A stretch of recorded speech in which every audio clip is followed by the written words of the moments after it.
On met de l'avant aujourd'hui, sous le volet mot-clic Accent solidaire, un premier défi qu'on lance aux citoyens. On se permet de lancer le défi à ceux qui le peuvent, d'acheter un repas supplémentaire ou 2 ou 3 repas supplémentaires lorsqu'ils vont en acheter pour leur famille ou pour eux-mêmes et de le livrer à quelqu'un de leur entourage, un membre de la famille qui est seul, un voisin qui est seul, d'aller, quand on est allé chez notre restaurant favori, commander 1 ou 2 repas supplémentaires lorsqu'on en a les moyens et de faire la livraison auprès de proches, auprès de gens dans notre entourage, dans un geste complètement gratuit, mais de solidarité qui permet peut-être pour certaines personnes d'avoir un premier repas, d'avoir quelqu'un qui pense à eux dans une pandémie qui nécessairement nous isole tous un peu plus les uns des autres.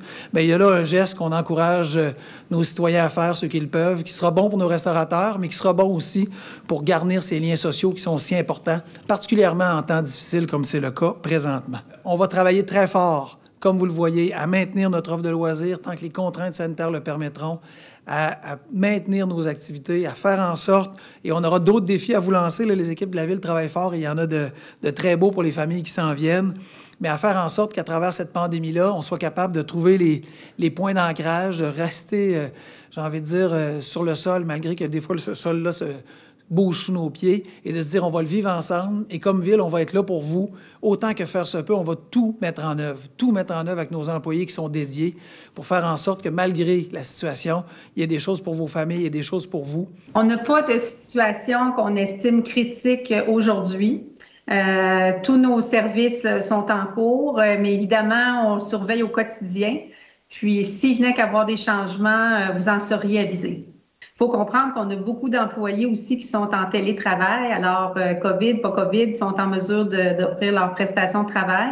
La préoccupation, c'est davantage auprès de nos employés terrain dans les services essentiels.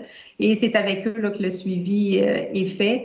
On l'a déjà dit, durant la période des fêtes, on a mis en place une petite clinique de dépistage interne pour nous permettre d'accueillir des employés qui avaient des symptômes. Ils se faisaient tester et pouvaient retourner à leur travail si ils étaient pas négatifs.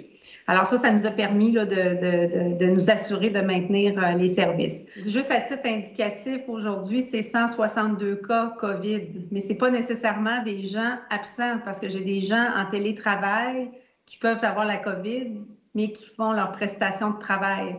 Alors, on n'est pas à 10 je ne peux pas le calculer de la même manière. Là. Puis ce 162-là comprend mes cas COVID, police et pompiers également.